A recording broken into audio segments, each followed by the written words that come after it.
பெரியாருடைய அந்த கடவுள் மறுப்பு கொள்கையை தவிர மற்ற எல்லா கொள்கையும் பின்பற்றுவதாக கூறினார். ஆனால் ஜோதிடத்திலிருந்து எல்லா விதமான மூட நம்பிக்கையும் அவர் கடைபிடிக்கிறார். கையில பாத்தீங்கன்னா கத்தையா இருக்குது கையில்.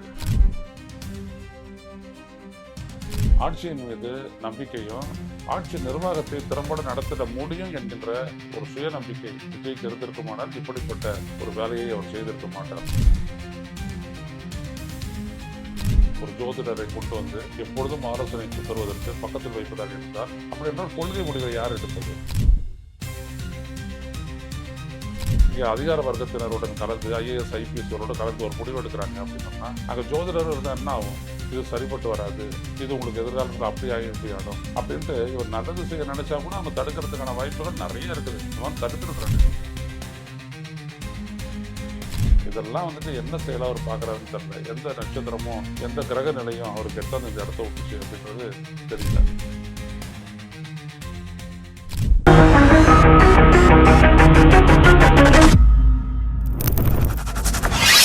வணக்கம் தோழர்களே, ரூச செய்தியின் வாயிலாக இன்று மீண்டும் உங்களை சந்திப்பதில் பெரும் மகிழ்ச்சி அடைகின்றேன். இன்று தமிழ்நாடு சட்டப்பேரவையில் நடந்த நம்பிக்கை வாக்கெடுப்பில் விஜய் தனது அரசின் மீது கொண்டு வந்த நம்பிக்கை கோரும் அந்த தீர்மானம் 144 உறுப்பினர்களின் ஆதரவோடு நிறைவேறி அவரது ஆட்சிக்கு ஆதரவை அளித்துள்ளது. மொத்தம் இருக்கக்கூடிய 234 உறுப்பினர்களில் திராவிட முன்னேற்ற கழகத்தைச் சேர்ந்த எதிர்க்கட்சியைச் சேர்ந்த 60 உறுப்பினர்கள் வெளிநடப்பு செய்துவிட்ட நிலையில் மீதம் இருந்த 171 பேரில் சிலர் வாக்களிக்கவில்லை, 5 பேர் வாக்களிக்கவில்லை. அதில் 22 பேர் எதிர்ப்பு, 144 பேருடைய ஆதரவோடு விஜயனுடைய ஆட்சி நம்பிக்கையை பெற்றிருக்கிறது.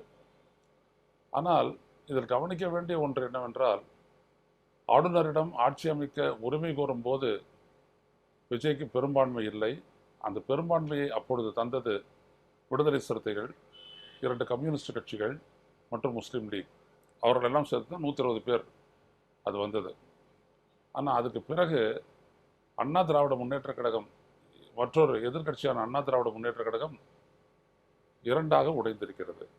ஒன்று 25 உறுப்பினர்களை கொண்ட சி.வி. சண்முகம், வேலுமணி அவருடைய தலைமையிலான அவர்கள் ஆட்சிக்கு ஆதரவாக வாக்களித்திருக்கிறார்கள். எடப்பாடி தலைமையில் அணிதிரண்டுள்ள மற்ற 20 பேர் எதிர்த்து வாக்களித்திருக்கிறார்கள். இதன் மூலம் அஇஅதிமுகவினுடைய பிளவு சட்டப்பேரவையிலேயே உறுதியாகிவிட்டது. இது அதிமுகவினுடைய அந்த வரம்பு மீறிய ஒன்றா? உறுப்பினர்களால் நீடிக்க முடியுமா? அதற்கு அனுமதி உண்டா? இதையெல்லாம் தேர்தல் ஆணையமும் சபாநாயகரும் என்ன முடிவெடுக்கிறாங்கன்றதை பார்ப்போம். ஆக அதிமுகவில் ஏற்பட்டுள்ள பிளவு இதற்கு மேல் அது ஒட்டி வைக்க முடியாத அளவிற்கு அது பெரிதாகி இருக்கிறது. இதற்கிடையே இந்த தீர்மானத்தின் மீது பேசிய சில உறுப்பினர்கள், குறிப்பாக தேமுதிகவினுடைய உறுப்பினர் பிரேமலதா விஜயகாந்த் பேசும் பொழுது, நீங்கள் எந்த அடிப்படையில் அந்த உங்களுடைய ஜோதிடரை ஒரு செயலராக உங்களுடைய நிர்வாக அமைப்புக்குள் கொண்டு வந்திருக்கிறீர்கள் என்கின்ற கேள்வியை வரமாக எழுப்பினார். அந்த கேள்விக்கு விஜய் பதில் சொல்வார் என்று எதிர்பார்க்கப்பட்ட நிலையில் விஜய், நான் அதை பற்றி பரிசீலிக்கின்றேன் என்று சொன்னார். ஆனால் அடுத்த ஒரு மணி நேரத்தில் அவர் பண்டிட் வெற்றிவேல் என்கின்ற அந்த ஜோதிடருக்கு அளித்த உயர் பதவியை, நிர்வாக உயர் பதவியை ரத்து செய்திருக்கிறார். அந்த உத்தரவை வாபஸ் பெற்றிருக்கிறார். இதன் மூலம் ஒரு தவறை செய்துவிட்டு அதன் பிறகு அதற்கு எதிரான கருத்து உருவானவுடன் திரும்ப பெற்றுள்ள விஜய் இதற்கு மேலும் இப்படிப்பட்ட தவறுகளை செய்ய மாட்டார் என்று எதிர்பார்ப்போம். விஜய் தனது கட்சியினுடைய அரசியல் முன்னோடியாக தந்தை பெரியார், அம்பேத்கர், காமராஜர் ஆகியோரை முன்னிறுத்தினார். பெரியாருடைய அந்த கடவுள் மறுப்பு கொள்கையை தவிர மற்ற எல்லா கொள்கையும் பின்பற்றுவதாக கூறினார். ஆனால் ஜோதிடத்திலிருந்து எல்லா விதமான மூட நம்பிக்கையும் அவர் கடைபிடிக்கிறார். கையில் பார்த்தீங்கன்னா கத்தையா இருக்குது கயிறு, அவ்வளோ கயிறை கட்டி வச்சிருக்கிறாங்க. இவ்வளவு மக்கள் வாக்களிச்சிருக்கிறாங்க, இவ்வளவு பேர் அவரை நம்பி கூட வந்திருக்கிறாங்க. 100 பேருக்கு மேலே எம்எல்ஏக்கள் இருக்கிறாங்க. இவரை எதிர்த்து போட்டியிட்ட அணியிலிருந்தே 8 எம்எல்ஏக்கள் இவருக்கு ஆதரிச்சிருக்கிறாங்க. இதெல்லாம் வந்துட்டு என்ன செயலாக அவர் பார்க்குறாருன்னு தெரில. எந்த நட்சத்திரமோ எந்த கிரக நிலையும் அவருக்கு எட்டாந்து இந்த இடத்த விட்டுச்சு அப்படின்றது தெரியல. ஆட்சியின் மீது நம்பிக்கையும் ஆட்சி நிர்வாகத்தை திறம்பட நடத்திட முடியும் என்கின்ற ஒரு சுயநம்பிக்கை விஜய்க்கு இருந்திருக்குமானால் இப்படிப்பட்ட ஒரு வேலையை அவர் செய்திருக்க மாட்டார். ஒரு ஜோதிடரை கொண்டு வந்து எப்பொழுதும் ஆலோசனை தருவதற்கு பக்கத்தில் வைப்பதாக இருந்தால், அப்படி என்றால் கொள்கை முடிவை யார் எடுப்பது? ஆட்சியாளர்கள் அங்கே அதிகார வர்க்கத்தினருடன் கலந்து IAS IPS கலந்து ஒரு முடிவு எடுக்கிறாங்க அப்படின்னோம்னா, அங்கே ஜோதிடர் இருந்தால் என்ன ஆகும்? இது சரிப்பட்டு வராது, இது உங்களுக்கு எதிர்காலத்தில் அப்படி ஆகி இப்படி ஆடும் அப்படின்ட்டு இவர் நல்லது செய்ய நினைச்சா கூட அவங்க தடுக்கிறதுக்கான வாய்ப்புகள் நிறைய இருக்குது. இந்த மாதிரி தடுத்துருக்குறாங்க. ஏற்கனவே சரி ஜெயலலிதா முதல்வராக இருந்த போது இப்படி தான் இந்த ஜோதிடர்களுடைய பேச்சை கட்டுக்கிட்டு முதல்ல யானையை கொடுத்தாங்க. அப்புறம் பார்த்தீங்கன்னா ஒரு கோயில்லையும் வந்துட்டு அன்னதான திட்டம்னு ஒருத்த கொண்டு வந்தாங்க. இந்த மாதிரி ஏகப்பட்டு செஞ்சாங்க. ஆனால் அவங்கள மாற்றிக்கிறாங்க. கடைசி வரைக்கும் அவங்க என்ன செஞ்சுட்டு இருந்தாங்களோ அதே தான் அவங்க செஞ்சுட்டு, பரிகாரம் செய்வதன் மூலம் பாவங்களுக்கு எல்லாம் விமோசனம் காணலாம், மக்களை ஏமாற்றலாம், அரசியலை ஏமாற்றலாம் அப்படின்றத உறுதியாக இருக்கக்கூடிய அரசியல்வாதிகள் மட்டும்தான் இப்படி ஜோதிடர்களுடைய பின்னாடி போகிறாங்க அப்படின்றது நம்ம இந்தியா முழுவதும் பார்க்குறோம். இவர் மட்டும் இல்லை, இன்னும் நிறைய பேர் இப்படி பார்க்குறாங்க. ஆனால் அதில் என்ன நம்மளுக்கு விளங்குது அப்படின்னோம்னா, மக்களை பற்றிய சிந்தனை, மக்களுக்கு எது தேவை எது தேவையில்லை என்பதை பற்றிய ஒரு அறிதல் புரிதல் இவர்களுக்கு ஒருபோதும் இல்லை என்பதைத்தான் இவர்கள் சார்ந்திருக்கக்கூடிய அந்த மூட நம்பிக்கை காட்டுகிறது. பரவாயில்ல, விஜய் ஏதோ அதெல்லாம் ரத்து பண்ணி அந்த உத்தரவை வந்துட்டு வாபஸ் வாங்கிட்டாரு, ஓகே. அது மட்டும் அல்லாது அவர் இன்னொன்று செஞ்சுருக்கிறாரு.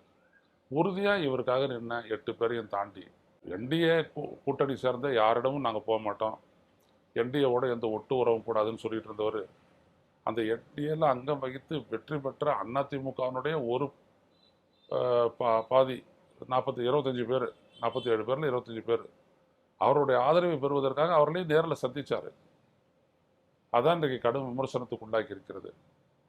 என்ன, இவர் எதிர்க்கக்கூடியவர், அவங்களோட எந்த விதமான ஒட்டு உறவும் வச்சுக்க மாட்டோன்னு சொன்னவர் எதற்காக அவங்கள போய் பார்த்தாரு.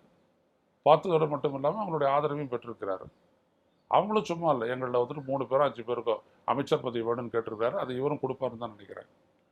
ஆக இவர் மீது நம்பிக்கை வைத்து இவருக்கு பெரும்பான்மை தந்த அந்த 8 உறுப்பினர்களை விட, அந்த 4 கட்சிகளை விட, ஏற்கனவே ஆட்சியில் இருந்து ஊழலில் மறிந்த ஒரு கூட்டத்திற்கு அவருடைய ஆதரவை பெறுவதற்காக சில அமைச்சர் பதவியுடைய தானம் செய்து இந்த ஆட்சியை அவர் நிலைப்படுத்திக் கொள்ள விரும்புகிறார் என்றால் விஜயனுடைய ஆட்சி எப்படி இருக்கும் என்கின்ற கேள்வி எழுகிறது.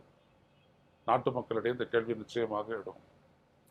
விஜய் வந்துட்டு நான் ஒரு தூய ஆட்சியை தருவேன் அப்படின்னா சொன்னார் இல்லையா, வேலுமணி, அப்புறம் விஜயபாஸ்கர், CV சண்முகம், இன்னும் சிலர், இவங்களை வச்சுக்கிட்டு எப்படி பண்ணுவார் அவர்? ஊழலற்ற ஆட்சி எங்கேருந்து வரும்? எனவே ஆட்சியை தக்க வைப்பதில் விஜய் குறியாக இருக்கிறார் என்பது அவருடைய முடிவுகளில் இருந்து தெரிகிறது. அடுத்தபடியாக நீங்கள் பார்த்தீங்க அப்படின்னா, விஜயனுடைய இன்னைக்கு எதிர்க்கட்சி தலைவராக இருந்த உதயநிதி ஸ்டாலினுடைய பேச்சு கடுமையான விமர்சனத்துக்கு ஆட்சியாளர் உட்படுத்தினார். ஆட்சிக்கு வந்து ஞாயிற்றுக்கிழமை தான் பதவியேற்றாங்க. என்னையோடு சேர்த்து 3 நாள் தான் ஆச்சு. அந்த 3 நாளுக்குள்ளே என்னென்னப்பட்ட முரண்கள்லாம் வந்திருக்குது அப்படின்றத உதயநிதி ஸ்டாலின் அடுக்கி குற்றம் சாட்டினார். ஆனால் அதற்கான ஒரு பெரிய பதிலை வந்துட்டு விஜய் தருவாருன்னு எதிர்பார்த்தும் தரல. அது மட்டும் இல்லாமல் இன்னைக்கு அவையில் விஜய் அமர்ந்திருக்கக்கூடிய அந்த காட்சியை நான் பார்த்தேன். ஏதோ சொல்லுவாங்களே மந்திரிச்சு விட்டா மாதிரி அப்படின்ட்டு, அந்த மாதிரி தான் அவர் இருக்கார். அது ஏன்னு தெரியல. பொதுவாக ஒரு உற்சாகமாக ஒரு முறை ஒரு இளைஞர் தான், 53 வயசாக இருந்தாலும் அரசியலுக்கு ஒரு இளைஞர் தான். அப்படியேப்பட்டவர் அந்த பெரும் பதவியை ஆளாகும்போது ஒரு சுறுசுறுப்பு ஆட்டோமேட்டிக்காக வரும். ஆனால் இவர் அப்படியே மந்தமாக உட்காந்துட்டு இருக்காரு. பேச்சுலையும் அதே மாதிரி தான் இருந்துச்சு. எந்த விதமான உணர்வு பூர்வமான ஒரு பேச்சு அது அமையலை. அதே காகிதத்தை பார்த்து படிக்கிறாரு, அதை பற்றி கூட பரவாயில்ல. ஆனால் அதில் வந்துட்டு ஒரு கமிட்மெண்ட் இல்லை, அப்படி தான் சொல்ல முடியும். ஸோ இப்படிப்பட்ட ஒரு நிலையில் தான் விஜயனுடைய ஆட்சி தொடங்கி இருக்கிறது. இன்றைக்கு அது ஒப்புதலைப்பட்டதுனால அடுத்த 6 மாதத்துக்கு ஒன்றும் கவலை இல்லை. இதற்கு மேல் இவர் ஆட்சியை எப்படி கொண்டு போவார் என்பதற்கு இதுவரைக்கும் நடந்த இந்த நிகழ்வுகள் எல்லாம் பெரிய அத்தாட்சி. பொறுத்திருந்து பார்ப்போம் விஜயனுடைய ஆட்சி எப்படி செல்கின்றது என்று. மீண்டும் சந்திப்போம் தொடரே. நன்றி, வணக்கம். ஊடகம் கார்ப்பரேட் அரசியல்வாதிகளின் கைப்பாவையாக அடிமைகளாக இருந்தது போதும். இனி சாட்டை எடுத்து சுழற்றும் நேரம் வந்துவிட்டது. ஊடகம் பொதுமக்களாகிய உங்களுக்காக உங்களாலேயே இயக்கப்பட வேண்டும். ஊடக சுதந்திரத்திற்காக உங்களின் பங்களிப்பை இன்றே அளித்திடுங்கள்.